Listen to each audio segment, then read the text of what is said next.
السلام علیکم ورحمۃ اللہ وبرکاتہ۔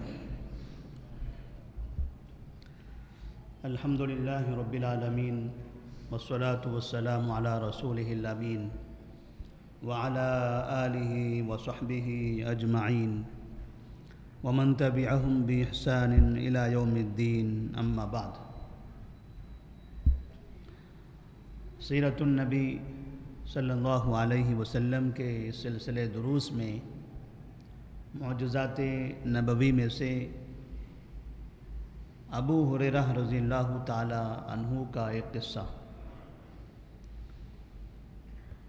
نبی کریم صلی اللہ علیہ وسلم جب مکہ مکرمہ سے مدینہ منورہ کی جانب ہجرت کر کے آتے ہیں تو ایسی صورت میں مکہ اور مکہ کے اطراف کے الگ الگ قبائل میں جنہوں نے اسلام قبول کیا تھا وہ آہستہ آہستہ مدینہ میں جمع ہونے لگے، کیونکہ مدینہ اب ایک اسلام کا مرکز بن چکا تھا، مسلمانوں کے پاس وہاں ایک قوت آ گئی تھی۔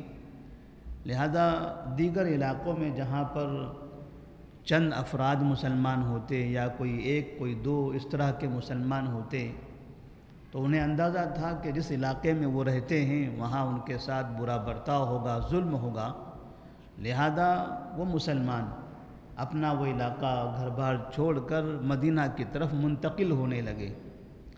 اس طرح سے اطراف سے تمام کے تمام مسلمان مدینہ میں آ کر جمع ہو گئے۔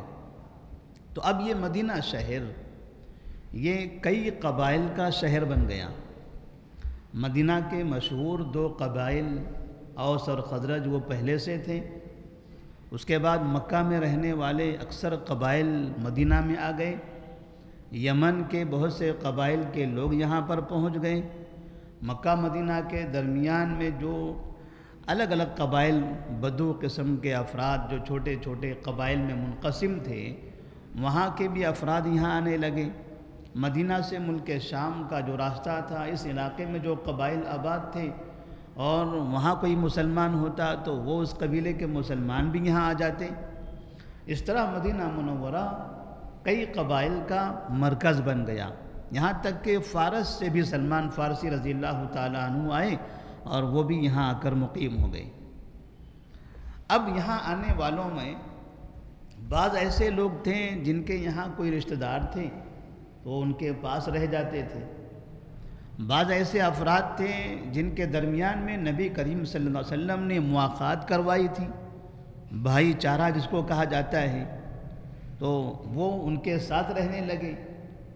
اور بعض ایسے لوگ تھے جو تاجر قسم کے تھے، کام کرنے والے تھے، اپنے علاقے میں جہاں وہ رہتے تھے پہلے سے وہ کام کرتے تھے، ان کے پاس تجارتیں تھیں یا ان کے پاس کھیتیاں تھیں، یہاں بھی آئے تو یہاں بھی انہوں نے تجارت کرنا شروع کیا، کام کرنا شروع کیا۔ لیکن کچھ ایسے لوگ تھے، ایسے افراد بھی تھے جن کے پاس پہلے سے بھی کچھ نہیں تھا یا پہلے سے بھی وہ کمزور تھے، اور مدینہ شہر آنے کے بعد پھر یہاں ایک نیا علاقہ، نئی جگہ، نیا شہر، اور پھر جو کچھ ان کے پاس تھا انہوں نے وہ اپنے گاؤں میں اپنے وطن میں چھوڑ دیا تھا۔ یہاں آنے کے بعد تھوڑا سا وہ مجبور ہو گئے، تو ایسے مجبوروں کا ٹھکانہ مسجد نبوی کے سامنے ہوا کرتا تھا، جس کو ہم اصحاب صفہ کے نام سے جانتے ہیں۔ اصحاب صفہ، مقام صفہ جو کہتے ہیں کہ صفہ نامی ایک جگہ ہے، صفہ کا چبوترا بھی لوگ کہتے ہیں، کہ مسجد نبوی کے بالکل سامنے باہر ایک چھوٹی سی ایسی جگہ تھی جہاں تھوڑی سی اس کی اونچائی بنی ہوئی تھی، جس کو ہمارے پاس چبوترا یا کٹا کہتے ہیں۔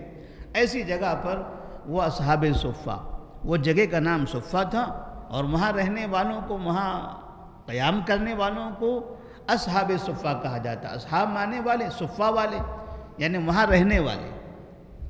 یہ ایسے لوگ تھے جن کا مدینہ میں کوئی گھر نہیں تھا یا مدینہ میں ان کا کوئی رشتہ دار نہیں تھا، ان کے پاس کوئی دولت نہیں تھی، وہ اس مقام صفہ پر رہتے تھے اور وہاں رہتے ہوئے اپنی زندگی گزارتے تھے۔ مسجد میں اندر داخل ہو کر وہاں ان کا سونا، صبح شام وہاں گزارنا، دن بھر ادھر ادھر اپنے کوئی نہ کوئی کام کاج تلاش کرتے رہنا، یا پھر نبی کریم صلی اللہ علیہ وسلم کی خدمت میں رہنا۔ آپ کے پیچھے 5 وقت کی نمازیں پڑھنا اور آتے جاتے ہوئے نبی سے ملاقات کرنا، ان سے علم حاصل کرتے رہنا۔ یہ اصحاب صفہ یہ نبی سے علم بھی حاصل کرتے رہتے تھے، اپنے آپ کو علم حاصل کرنے میں مصروف کر لیتے تھے۔ جب کام نہیں ہے اور بالکل مسجد کے قریب میں وہ رہتے ہیں، مسجد کے اندر ان کا ٹھکانہ ہے، تو ایسی صورت میں اسی مسجد کے قریب بازو میں نبی کا بھی گھر ہے، بلکہ ازواج مطہرات کے گھر سب یہیں پر ہیں۔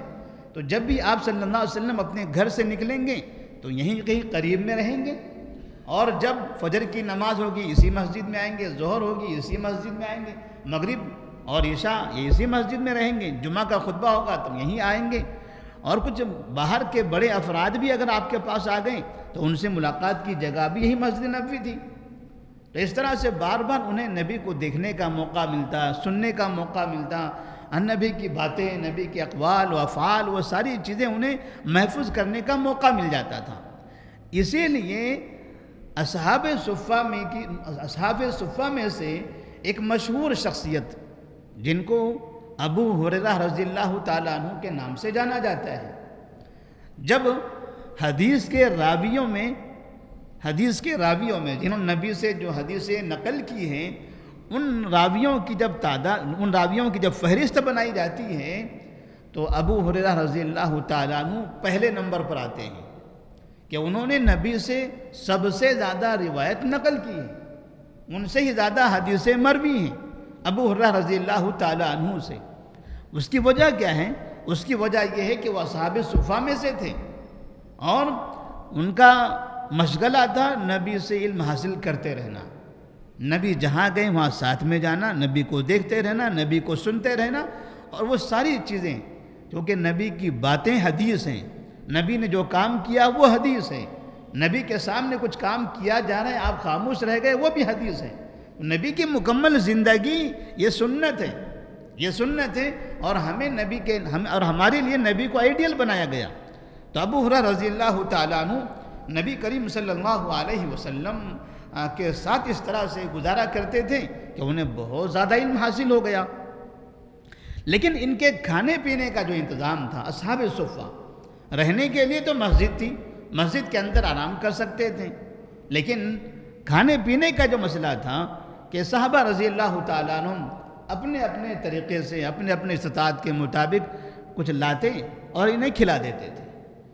نبی کریم صلی اللہ علیہ وسلم کبھی اپنے پاس سے کھانا ان کے پاس روانہ کر دیتے، یا اپنے گھر لے جاتے، یا دیگر صحابہ اپنے گھر ان میں سے کسی کو لے جاتے وہاں کھانا کھلا دیتے تھے۔ تو اس طرح سے مدینہ کے جو دیگر صحابہ تھے وہ تمام کے تمام ان کے کھانے پینے کا انتظام بھی کرتے رہتے تھے۔ لیکن کبھی ایسا بھی ہو جاتا تھا کہ ان میں سے بعض افراد کبھی بھوک اور پیاس سے پریشان ہو جاتے اور لوگوں کو پتہ نہیں چلتا تھا کہ انہوں نے کھایا ہے کہ نہیں کھایا ہے۔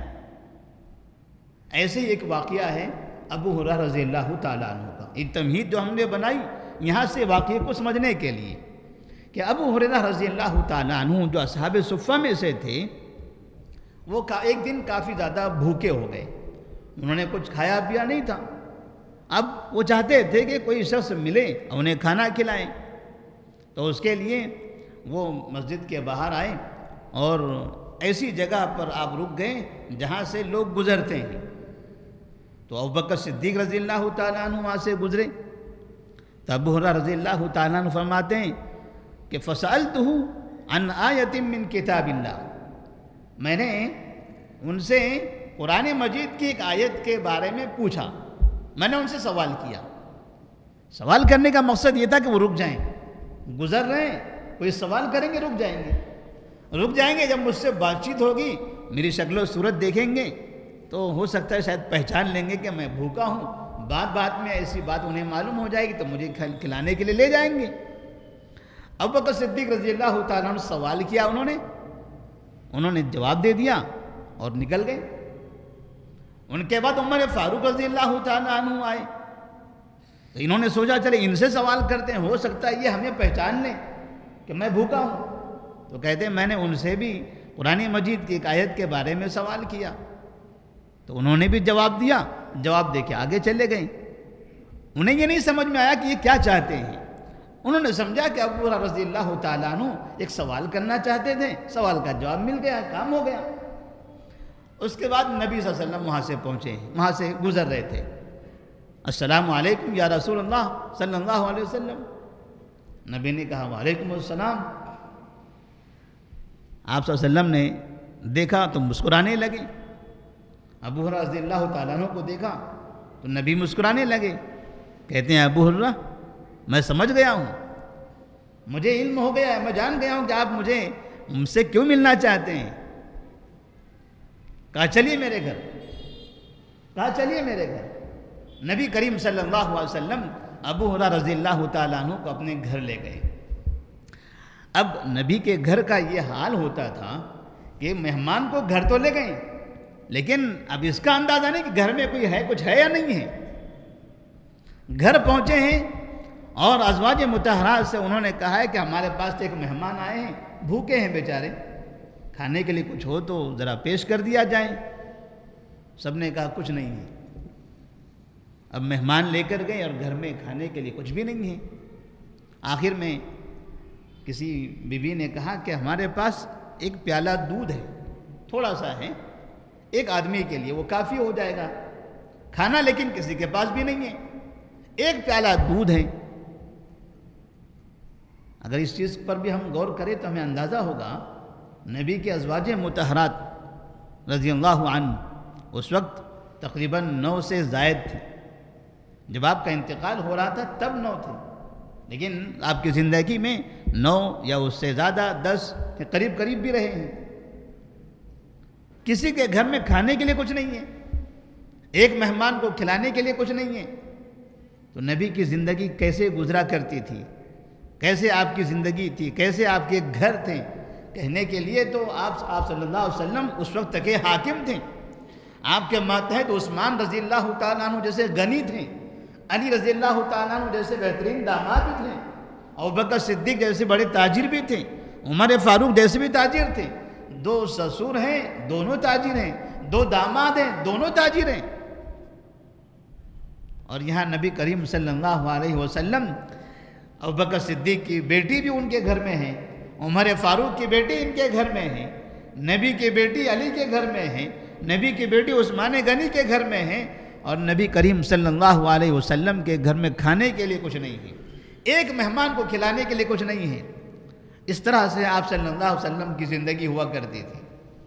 بہرحال جب ایک پیالہ دودھ پیش کیا گیا، ابو ہریرہ رضی اللہ تعالیٰ عنہ کو نبی نے وہ پیالہ دکھایا اور کہا اے ابو ہریرہ، اصحاب صفہ میں اور بھی کوئی ہیں آپ کی طرح؟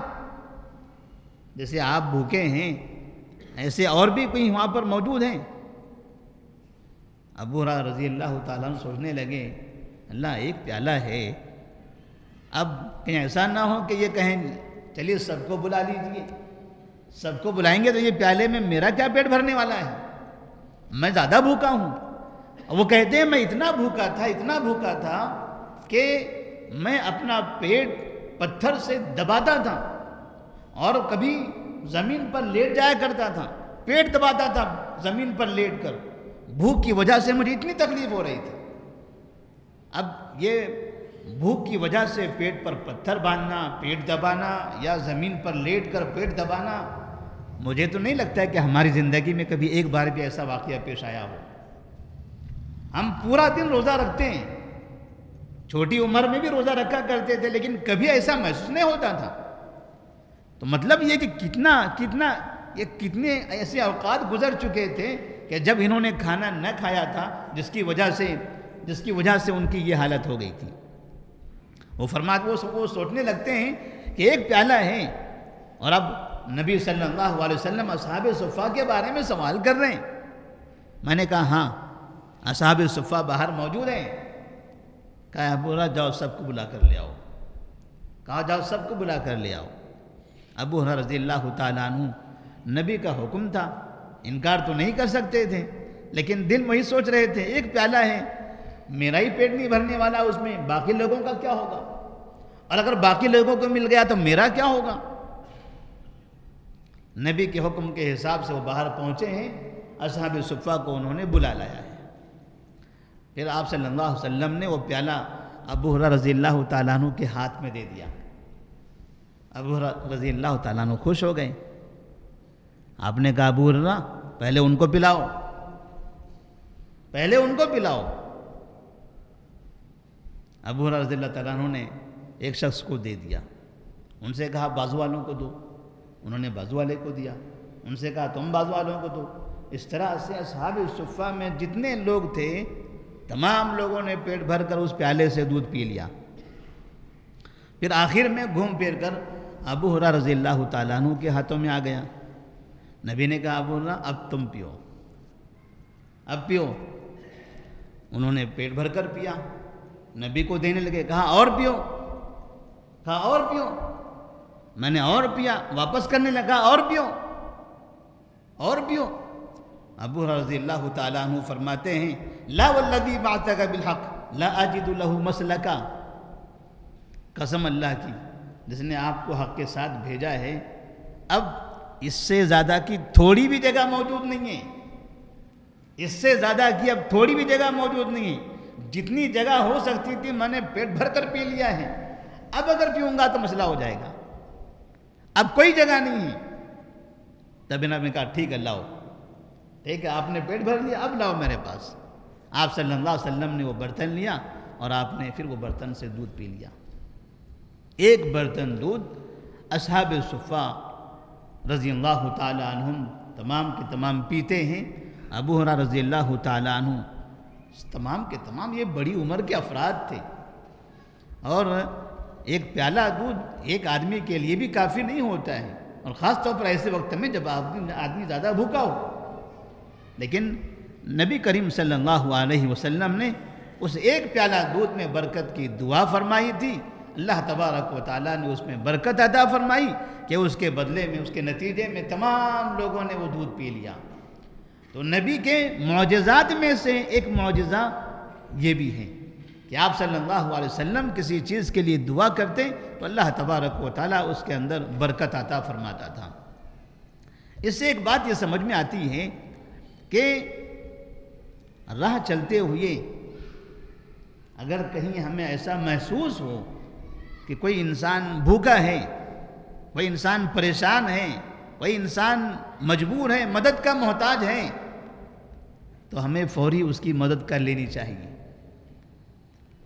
ایک مجبور انسان، ایک بھوکا انسان تھا، نبی نے انہیں اپنے گھر لایا اور گھر میں ایک پیالہ موجود تھا، ازواج مطہرات کے پاس اس کے علاوہ کچھ بھی نہیں تھا۔ ایک پیالہ دودھ ایک آدمی کے لیے کافی نہیں ہوتا، لیکن آپ صلی اللہ علیہ وسلم ایک مجبور کی مدد کر رہے تھے، اللہ تبارک و تعالیٰ نے اس پیالے میں برکت دے دی۔ نبی فرماتے ہیں واللہ فی عون العبد ما کان العبد فی عون اخی، ما کان العبد فی عون اخی۔ آپ دوسروں کی مدد کرتے رہو گے، اللہ کے بندوں کی مدد کرتے رہو گے، جب تک کہ تم مدد کرتے رہو گے تب تک کہ اللہ کی مدد آتی رہے گی، جب تک کہ تم مدد کرتے رہو گے تب تک کہ اللہ کی مدد آتی رہے گی۔ کہاں آئے گی؟ وہ سامنے جن کی مدد ہو رہی ہے اتنی ہی ہو رہی ہے، آپ کے پاس اضافہ ہوگا، آپ کے مال میں برکت آئے گی۔ یہ پیالہ دودھ نبی کے پاس کا تھا، نبی کے گھر کا تھا، اور ایک پیالے دودھ میں آپ صلی اللہ علیہ وسلم نے اتنے لوگوں کو پلایا اور ساتھ میں خود بھی پیا۔ اگر ایک پیالہ دودھ سامنے والے پی جاتے تو نبی کو نہ بچتا۔ مطلب اس کا یہ ہے کہ آپ دوسروں کی مدد کرو گے، دوسروں کو کھلاؤ گے تو اللہ تبارک و تعالیٰ آپ کو بھی کھلائے گا۔ اسی طرح سے یہ ضروری نہیں ہے کہ ہمیشہ ہم انسانوں کو پہچان سکیں۔ ہم چلتے پھرتے ادھر ادھر دیکھتے ہیں تو اندازہ نہیں ہوتا ہے کون انسان مجبور ہے، کون پریشان حال ہے، فرق نہیں کر پاتے ہیں۔ آج بھی یہ سب بہت ہوتا ہے۔ بعض مرتبہ لوگ ہم دیکھتے ہیں تقریباً ہماری مسجدیں، ہمارے جلسہ گاہیں، ہماری اجتماع گاہیں، ہمارے دینی مراکز یہ بھکاریوں کے مرکز بنے ہوئے ہیں۔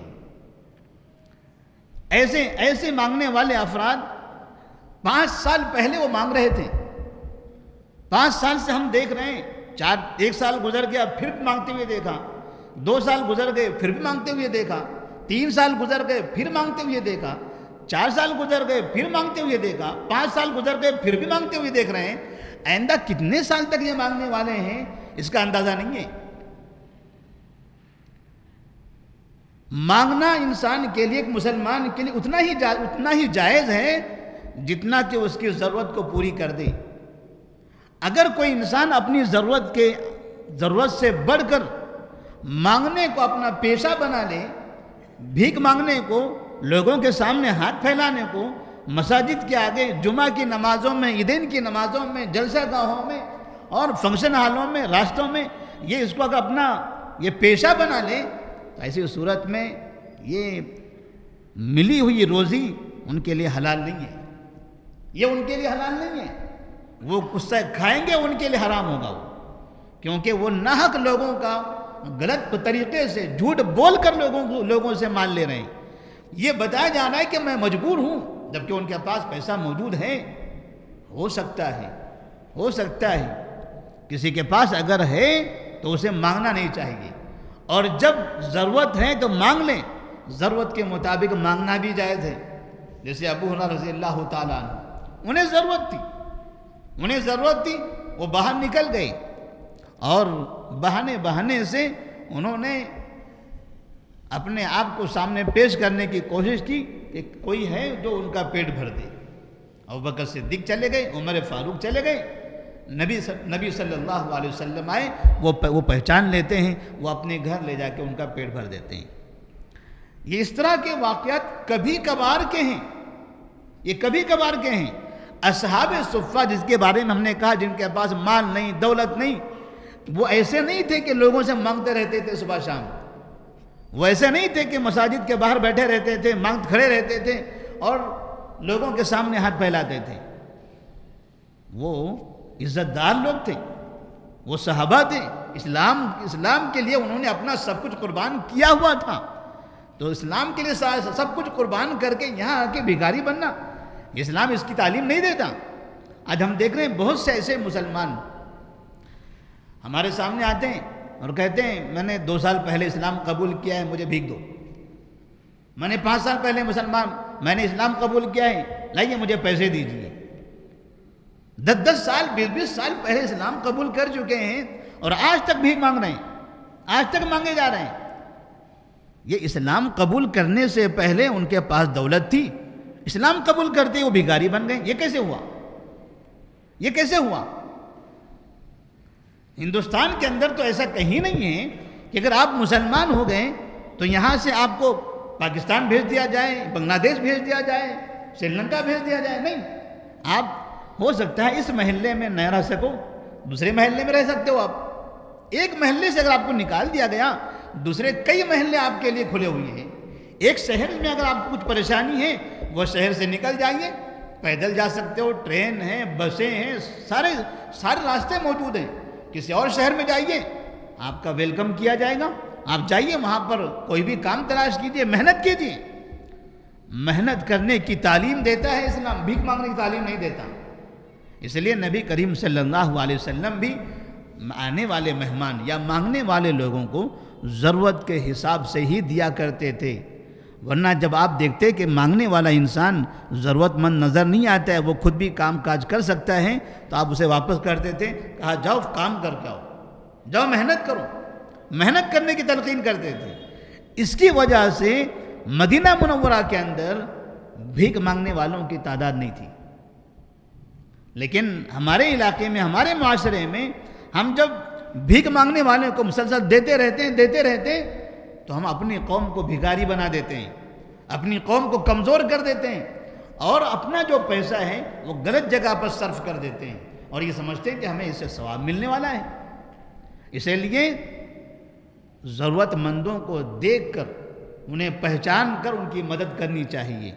کہیں ایسا نہ ہو کہ ضرورت مند نہ مانگنے والا بھی، ہر ضرورت مند مانگتا نہیں ہے، ہر پریشان حال آدمی لوگوں کے سامنے ہاتھ پھیلاتا نہیں ہے۔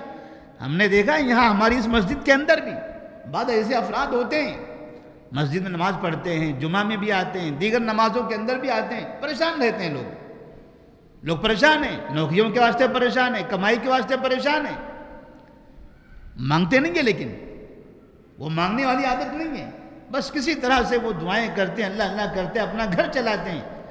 یہ مسلیان کی ذمہ داری ہے کہ اپنی مسجد میں آنے والے ایسے افراد کے بارے میں جانکاری حاصل کریں کہ آخر کون کس حالت میں ہیں، ان کے گھر میں کیا پریشانی ہے، ان کے بچوں کی کیا پریشانی ہے، ان کے بیوی کی کیا پریشانی ہے، ان کی صحت اور ان کی بیماری کے کیا مسائل ہیں، وہ ہاسپٹل میں ہیں تو کیا مسئلہ ہوا ان کا، بیماری کے لیے کوئی مدد کی ضرورت ہے ان کو۔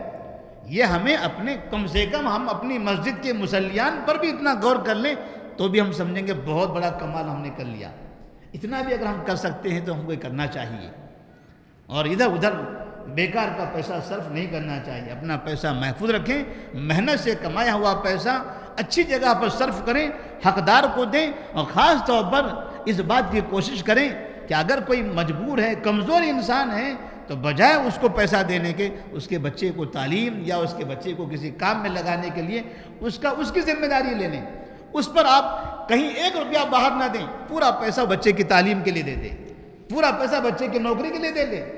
ایک بچے کو اگر آپ کھڑا کر دیتے ہیں، 1 سال اپنا پورا پیسہ صدقے کا، زکوٰۃ کا ایک بچے پر خرچ کرتے ہیں، یقین مانیے آپ کئی خاندانوں کو آباد کرتے ہیں، کئی خاندانوں کو آپ آباد کرتے ہیں۔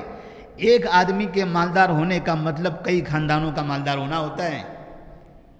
اب غور کیجئے، گھر کے اندر ایک آدمی ہوتا ہے، وہ ایک آدمی محنت کرتا ہے، پیسہ کماتا ہے، مالدار بن جاتا ہے۔